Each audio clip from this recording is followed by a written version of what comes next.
وہ عورت روز اس نوجوان کو دیکھتی، لیکن وہ بغیر اس کی طرف دیکھے سر جھکا کر اسی گلی سے گزر جاتا تھا۔ دیکھنے میں وہ کسی مدرسے کا طالب علم لگتا تھا، لیکن اتنا خوبصورت تھا کہ وہ دیکھتے ہی اسے اپنا دل دے بیٹھی، اور اب چاہتی تھی کہ وہ کسی طرح سے اس پر نظر التفات ڈالے، لیکن وہ اپنی مستی میں مگن سر جھکائے زیر لب کچھ پڑھتا ہوا روزانہ ایک مخصوص وقت پر وہاں سے گزرتا اور کبھی آنکھ اٹھا کر بھی نہ دیکھتا۔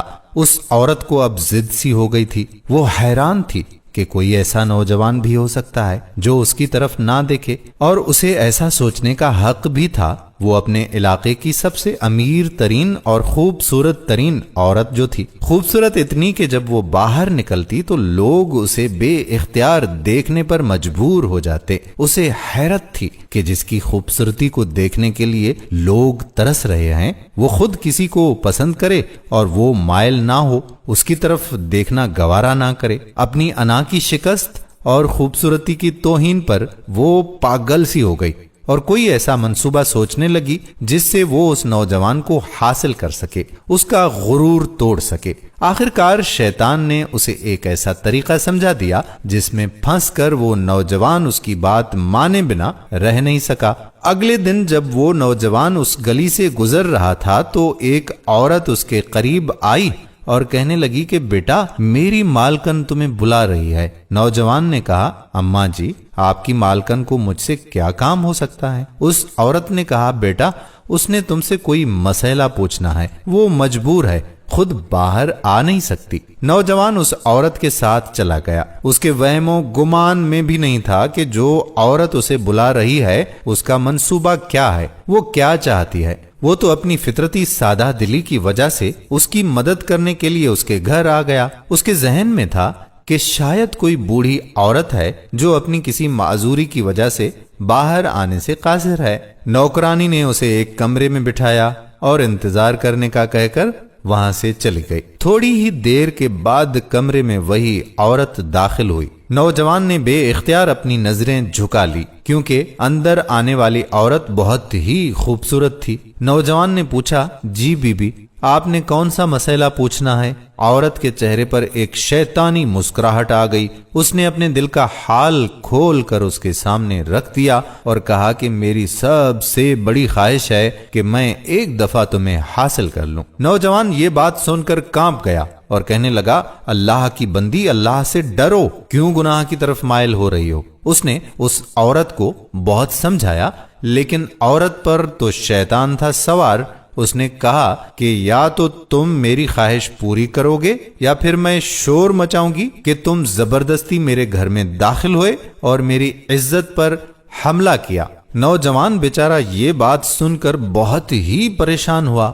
اسے اپنی عزت کسی بھی طرح سے محفوظ نظر نہیں آ رہی تھی۔ اس کی بات مانتا تو گناہگار ہوتا، نہ مانتا تو لوگوں کی نظر میں برا بنتا ہے۔ وہ علاقہ جہاں لوگ اس کی شرافت کی مثالیں دیا کرتے تھے، وہاں اس پر اس طرح کا الزام لگ جائے، یہ اسے گوارا نہیں تھا۔ وہ عجیب و غریب مصیبت میں بیچارہ پھنس گیا۔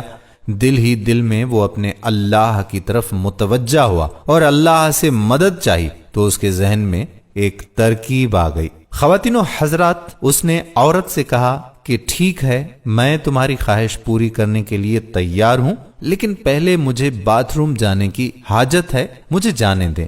عورت نے اسے بیت الخلا کا بتا دیا۔ اس نوجوان نے اندر جا کر ڈھیر ساری غلاظت اپنے جسم پر مل لی اور باہر آ گیا۔ عورت اسے دیکھتے ہی چلا اٹھی، یہ تم نے کیا کیا ظالم؟ مجھ جیسی نفیس طبیعت والی کے سامنے اتنی گندی حالت میں آ گئے، دفع ہو جاؤ، نکل جاؤ میرے گھر سے۔ نوجوان فوراً اس کے گھر سے نکل گیا اور قریب ہی کی ایک نہر پر اپنے آپ کو اور اپنے کپڑوں کو اچھی طرح سے پاک کیا اور اللہ تعالیٰ کا شکر ادا کرتا ہوا واپس مدرسے چلا گیا۔ نماز ہوئی۔ نماز کے بعد جب وہ سبق میں بیٹھا تو تھوڑی دیر کے بعد استاد نے کہا کہ آج تو بہت ہی پیاری خوشبو آ رہی ہے۔ کس طالب علم نے خوشبو لگائی ہے؟ وہ نوجوان سمجھ گیا کہ اس کے جسم سے ابھی بدبو گئی نہیں اور استاد جی طنز کر رہے ہیں۔ وہ اپنے آپ میں سمٹ گیا۔ اس کی آنکھوں میں آنسو آ گئے۔ تھوڑی دیر کے بعد استاد جی نے پھر سے پوچھا کہ یہ خوشبو کس نے لگائی ہے، لیکن وہ خاموش رہا۔ آخرکار استاد نے سب کو ایک ایک کر کے بلایا اور خوشبو سونگھنے لگے۔ اس نوجوان کی باری آئی تو وہ بھی سر جھکائے استاد کے سامنے کھڑا ہو گیا۔ استاد نے اس کے کپڑوں کو سونگھا تو وہ خوشبو اس کے کپڑوں سے آ رہی تھی۔ استاد نے کہا کہ تم بتا کیوں نہیں رہے تھے کہ یہ خوشبو تم نے لگائی ہے؟ نوجوان رو پڑا، کہنے لگا استاد جی اب اور شرمندہ نہ کریں، مجھے پتا ہے کہ میرے کپڑوں سے بدبو آ رہی ہے، لیکن میں مجبور تھا۔ اور اس نے وہ پورا واقعہ استاد کو سنا ڈالا۔ استاد نے کہا کہ میں تمہارا مذاق نہیں اڑا رہا تھا بیٹے، اللہ تعالیٰ کی قسم کھا کر کہتا ہوں کہ تمہارے کپڑوں سے واقعی ایسی خوشبو آ رہی ہے جو میں نے آج سے پہلے کبھی بھی سونگھی ہی نہیں ہے، اور یقیناً یہ اللہ تعالیٰ کی طرف سے ہے کہ تم نے اپنے آپ کو گناہ سے بچانے کے لیے اپنے آپ کو گندگی لگانا پسند کر لیا، لیکن اللہ تعالیٰ نے اسی گندگی کو ایک ایسی خوشبو میں بدل دیا ہے جو کہ اس دنیا کی لگتی ہی نہیں ہے، یہ جنت کی خوشبو لگتی ہے۔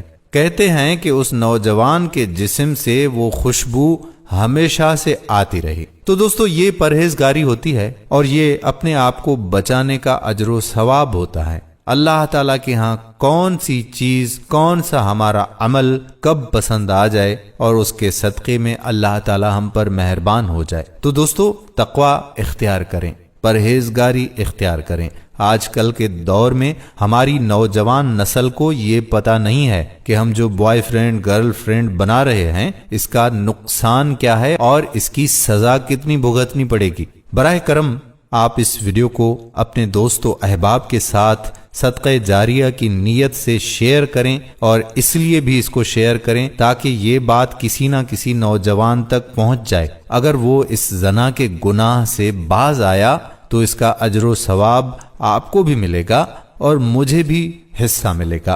تو اس ویڈیو کو زیادہ سے زیادہ شیئر کیجیے گا۔ آپ کا میزبان قادر بخش کلہوڑو اگلی ویڈیو تک آپ سے اجازت چاہتا ہے۔ اللہ حافظ۔